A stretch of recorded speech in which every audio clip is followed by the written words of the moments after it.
between the worlds this morning, still waking up and a little bit fevery. My voice is actually going a bit, but I felt incredibly called to make a YouTube video today speaking about this week's Uranus Cazimi, one of the most important astrological events that happens each year, in my opinion. I really love working consciously with Cazimis. I absolutely love Uranian energy. This one this year is extremely special, and I'm going to speak about a few different things that are happening around it as well that are very, very interesting on a collective level and very powerful to work with on a personal level. So if this sounds good to you, please stay. You might like to make a cup of tea and get your journal. And yeah, if this is your vibe, please subscribe because I really want to make more videos like this. So Uranus, the planet of evolution, revolution, going against the grain, progression, lightning hits of inspiration, being a rebel, this, really progressive, exciting planet that literally causes earthquakes. Like, this is a really cool archetype to understand Uranian energy through. Uranus, the planet, creates earthquakes on Earth, but then also these kind of like metaphorical earthquakes of change through societies and then through our own lives as well when they hit something personal in our charts. Uranus energy is really, really big this year because Uranus just entered Gemini on the 26th of April. Finally, we had a little taste of this energy last year in summer and autumn, but now the proper ingress has happened. Uranus has entered a whole sign house for each of us in Gemini and is going to be creating waves of change in a certain area of our life for the next 7 years or so. On a collective level, this is huge. Uranus is finally the last outer, slower moving planet that is after changing into a new sign. So there's still some really big, really deep astrology to come this year, of course. This is very much a threshold year, I've been saying, as we are being ushered into a completely new age in humanity. So much of what we thought to be steadfast and everlasting is crumbling before our eyes. There is so much growth happening that we never could have imagined, despite all the sci-fi movies that warned us when we were kids. So Uranus and Gemini. Gemini, if you don't know, the sign of the twins, all about mutable air, very fast moving, very curious, very social, all about communication and connection and learning and asking endless questions, being really excited about all the different potentialities and possibilities. A really incredible teacher of duality, the twins, right? There's always two sides. Gemini is very good at seeing both. The speed that's naturally here with Uranus and Gemini is creating really big and very fast, very easily flowing waves of change, specifically in the realms, specifically in the realms of communications and digital technologies, but technologies of all forms as well. This is going to be really, really big for AI, of course. It's going to be huge for social media, how we connect, different points in the past when Uranus has been in Gemini. There have been huge, huge shifts in how life is and how life will always be going forward. Things such as the telephone, letter writing, ways of communicating, right? The ways that we think and learn being incredibly shifted.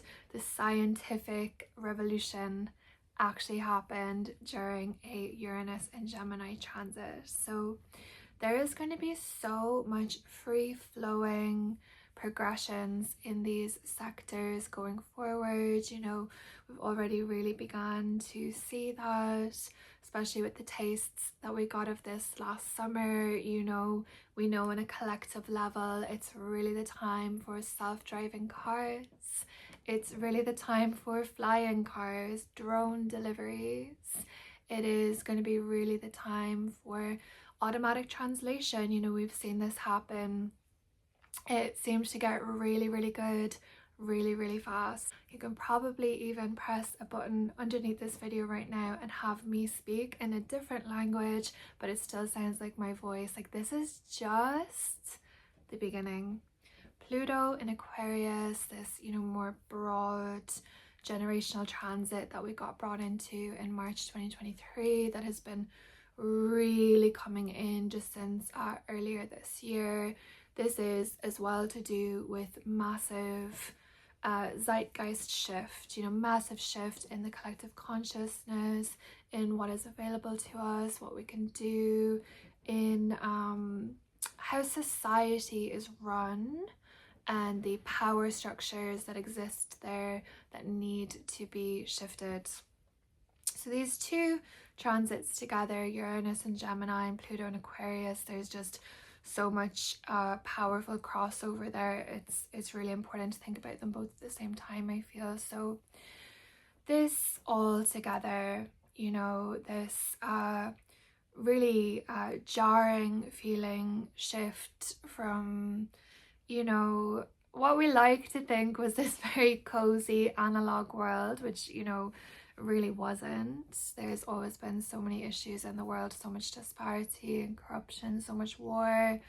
It feels like that's being taken away from us very fast. There is this very complex, specific grief process that we need, if we can, to go into these days. You know, we're going to be seeing children that are being born at the moment grow up in a world that is unrecognizable to us in so many ways than when we were in school ourselves. And grief is messy. Grief is really challenging. It comes in waves and different stages. It's not linear, it really spirals. There is so much to hold in this moment, because there is a very real and very important fear of how far is this going to go, and how are the, you know, parasitic, greedy corporations / governments, you know, the power structures that currently exist, how are they going to you know, feed from this new level of power, of affecting people's attention spans, autonomy, you know, the effects that are going to happen on the jobs markets, the economy. There is a very, very real fear that needs to be processed as well. I think as well, you know, something huge that's going to be happening, because of course we still have Saturn and Neptune in the early degrees of Aries. This overall is a time of so much war. This is further highlighted, little paw, further highlighted by it being the year of the fire horse. You know, there's a lot of war energy, there is a lot of violence energy, but because of this Neptunian factor, you know, Neptune, the planet of illusion and delusion, the dream space, not being able to quite see what is there, this is being really utilized by the powers that be to fearmonger. You know, fear-mongering being a very powerful weapon of wars.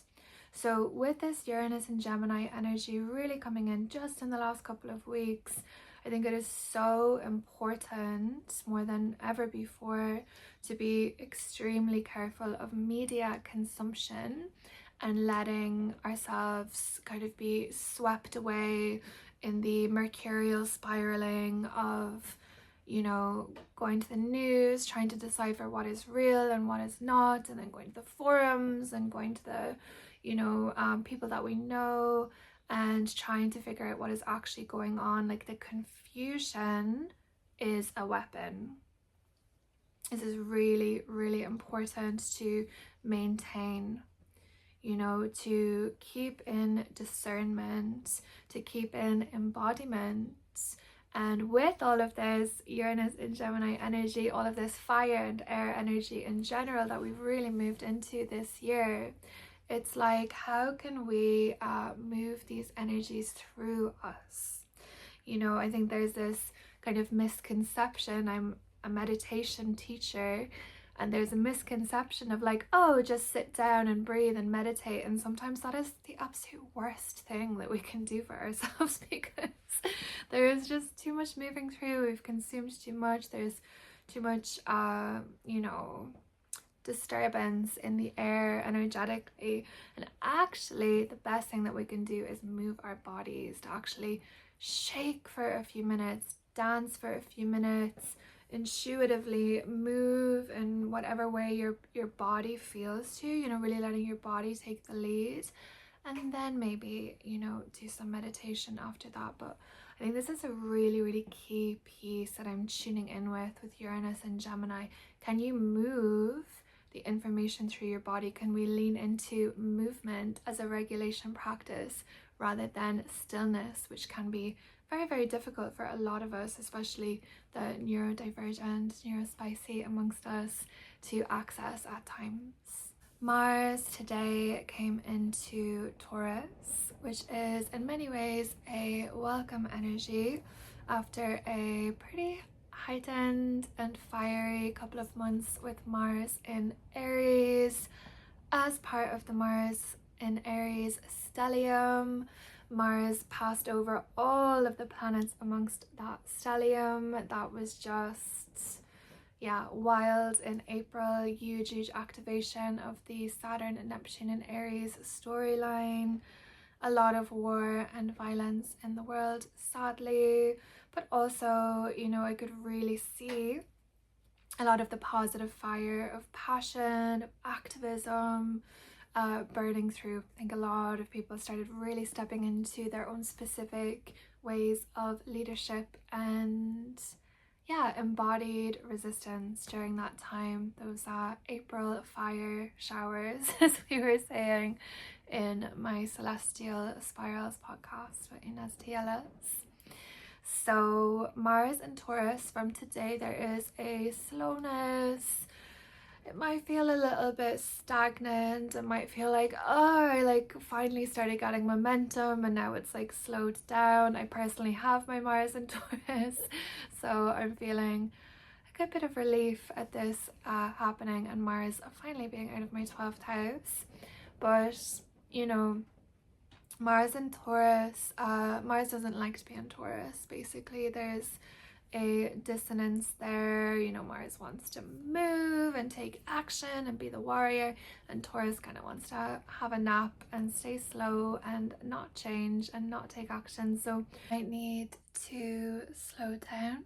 You might need to learn the hard way how to slow down if you're not careful. I do recommend really tuning in with that, seeing where your energy is. Have you been moving too fast? Is it sustainable?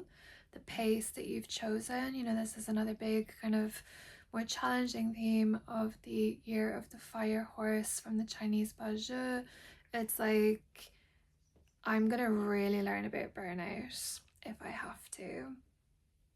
So yeah, being with that, being with this change of pace, you know, Mars really affects our body. It's really that kind of like, I feel like it's the flow of life force, the flow of, you might say, prana or chi that's available to us. Like, what is the quality of that movement? And for some of us, it's a welcome change of pace, and for others, you might struggle a little bit more. So tuning in with that pace, sustainability, what has been birthing through me, and how can I actually hold it? Like, does some of it need to be let go of? Am I supposed to carry it all forward with me?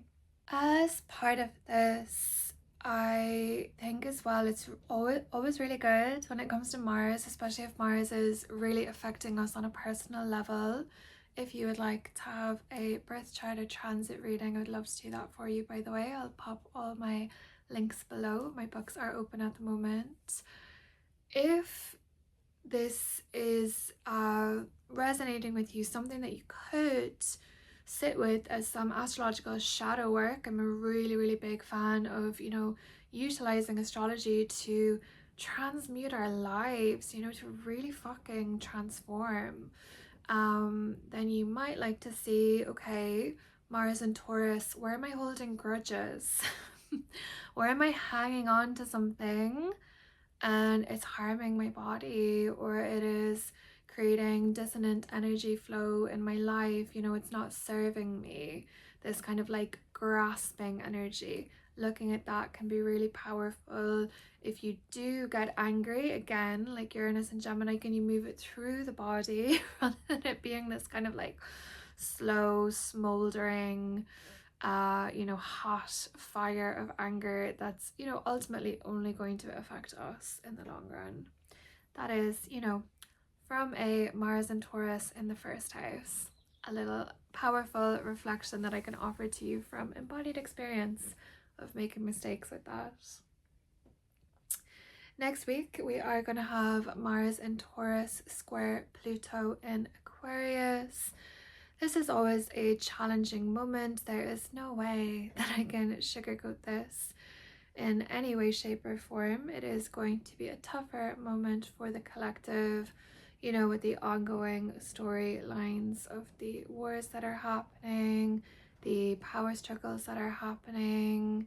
There is going to be some big global news next week that is going to be, you know, affecting the global collective in a, you know, more challenging, potentially jarring way.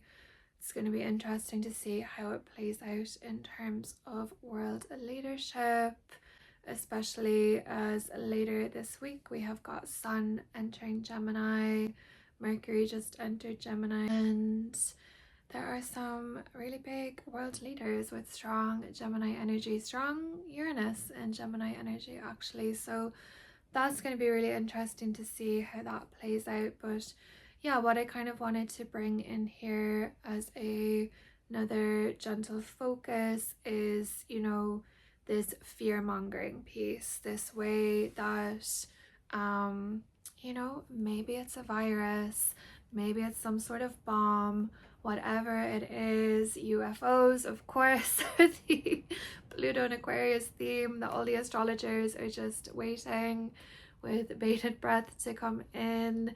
You know, seeing with clear eyes, really being with yourself, being with your body, being very energetically, emotionally, psychically sovereign as these news stories come in is going to really serve us. I think we all had a initiation in 2020 to see, you know, okay, like, how do I respond or react when things hit the fan?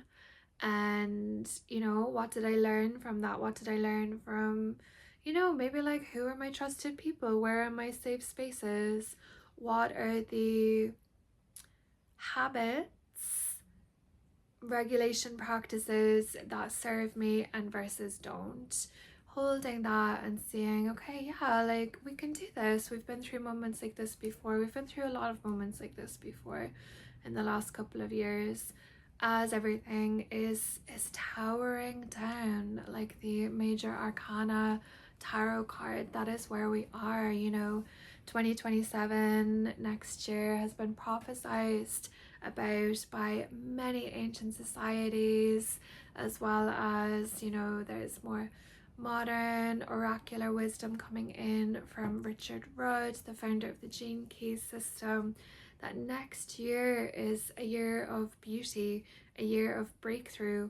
And so 2026 is really like, we're at the threshold, we're like almost there, you know, really feeling this, like, we all need to be on our own warrior energy, no matter what that means for you. You know, for some of us it is making people laugh, for others of us it's parenting as best as you can, it is, you know, choosing to make art, it's choosing to be on the front line with activism, with advocacy, with your world-changing revolutionary work, holding the frequency, holding the vision of the golden thread, the world that we wish to live into reality by how we are showing up. So, you know, there's going to be this challenging moment next week when that Mars-Pluto square happens, but we've got this. We've really, really got this. I just want to, presence that and, you know, tune in and see, like, what do you need? Who do you need to be around?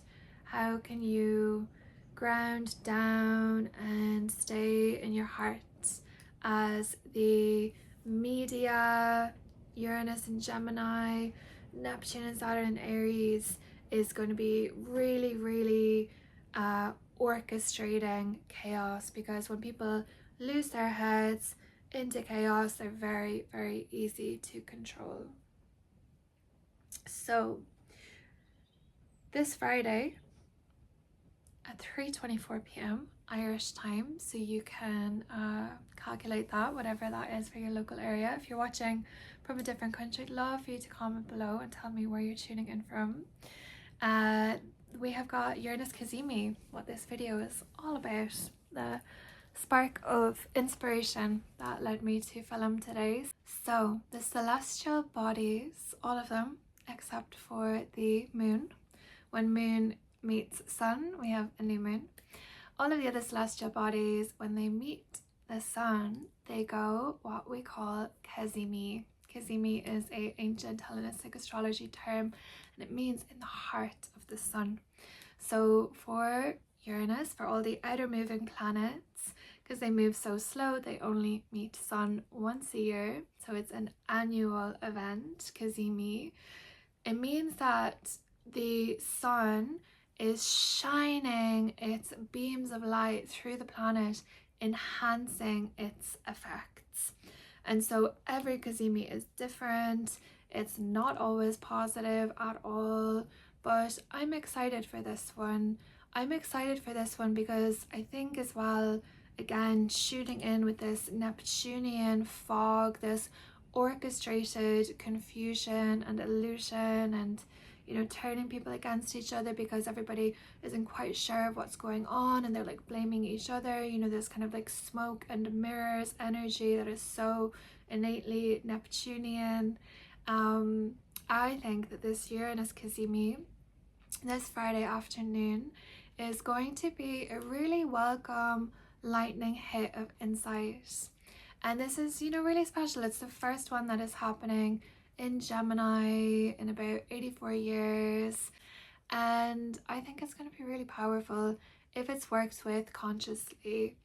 And my recommendation to work with it consciously is to be in meditation, be embodied. I would definitely take extra good care of your nervous system that day, because Uranian energy can feel really like lightning strikes. It can feel really like there's extra like electricity in the air. It can be harder to ground. You might feel like you've had too much coffee even if you've had no coffee. So I recommend having a, you know, maybe extra long morning practice, or maybe prioritizing that if it's not something that you're able to do all the time.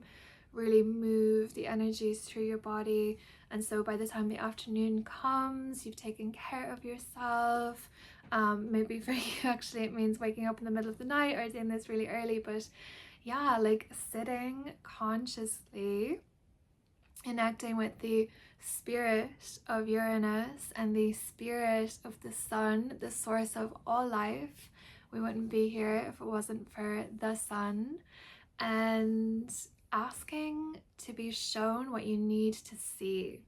I think that this is the most powerful intention that you can have so much of the time, rather than being like, I want to know about this, I want to know about that, will you please tell me the advice about this one specific thing, give me the answer. I love using show me what I need to see, or tell me what I need to hear. Having that openness, that trust in the divine, because this to me, what astrology is, you know, connecting with divinity, connecting with the spirits of the planets, as expressions of God or Great Spirit of the universe, whatever word you want to use. It really doesn't matter. It's all the same thing.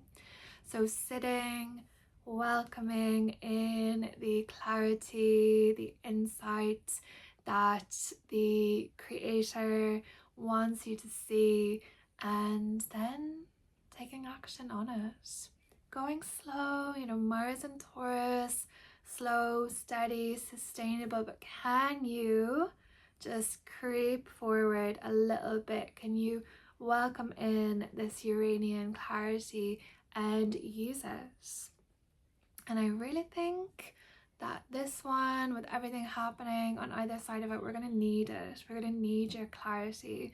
We're going to need you to be discerning and to say, this is what I'm here to do, and I'm so excited about it. I've been shown my next steps for my purpose in this moment. I don't think that we have one purpose. I think that is, ever changing and evolving depending on so many different things. But yeah, it's really my recommendation that you sit in prayer essentially during this Uranus Cazimi, and that what you receive is for the highest good of all. But yeah, I think it's going to be really special. I'm really excited. And yeah, if you've watched this far, I'd love to know how it lands with you. Please let me know if you do sit with Uranus Cazimi on Friday afternoon Irish time, 3:24 p.m, whenever it is for you. And yeah, what comes through. Please do share. I would love to know. My books are open for one-on-one astrology readings. You can find all the details below, or simply go to celestineastrology.com. If you liked this video, please give it a like, please subscribe. I'm going to be on here a lot more. That is part of my Uranus in Gemini wider storyline. So thank you for being here. Slán.